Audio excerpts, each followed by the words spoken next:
How can we measure success beyond test scores and traditional metrics? I'll never forget the day a colleague shared a troubling story. Her school had just received its state rankings. It climbed 10 spots. Yet, that same week, 3 of her teachers resigned, citing burnout, and parent satisfaction surveys hit an all-time low. She said, "We're winning, but it feels like we're losing, Kim."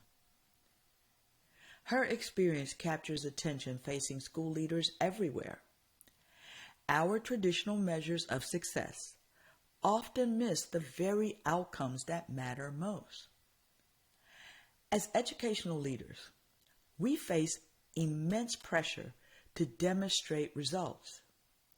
Standardized test scores provide precise and comparable data that stakeholders can easily understand. Yet when we rely exclusively on these metrics, we make a critical error. We optimize for what's easy to measure rather than what's truly important. We become skilled at raising test scores while potentially neglecting social emotional development, creativity, critical thinking, and the joy of learning itself. Consider what happens in districts that fixate solely on assessment data.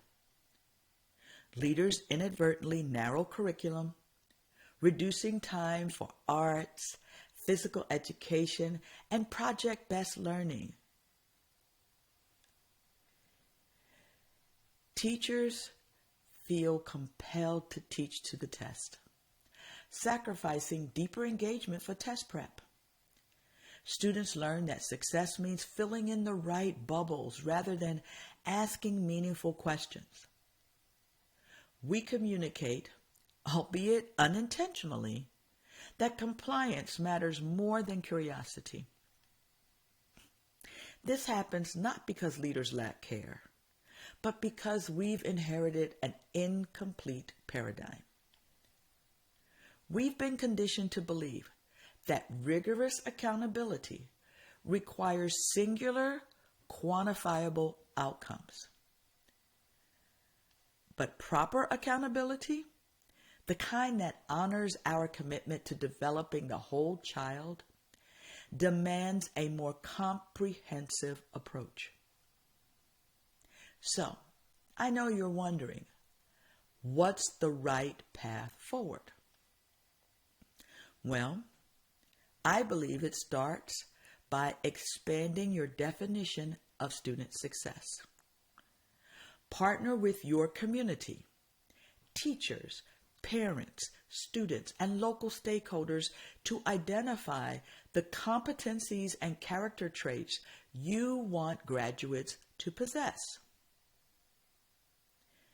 Ask yourself some questions. Does your community value collaboration? Resilience, civic engagement. How about entrepreneurial thinking?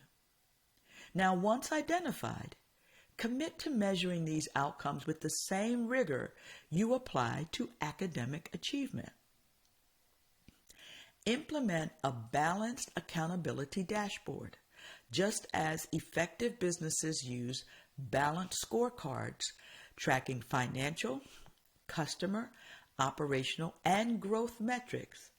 Schools need multidimensional frameworks. So your dashboard might include academic proficiency alongside chronic absenteeism rates, student engagement surveys, post-graduation success indicators, teacher retention rates, and community partnership metrics. As organizational theorist Peter Drucker famously said, "What gets measured gets managed." So the question isn't whether to measure, it's what we choose to prioritize. Leverage qualitative data alongside quantitative measures. Conduct student focus groups to gather feedback on their learning experiences. Document portfolios showcasing creative problem solving. Track alumni success stories beyond college acceptance rates. Are graduates becoming engaged citizens? Are they pursuing meaningful work? These narratives provide context that numbers alone cannot capture. Consider adopting frameworks designed explicitly for holistic assessment.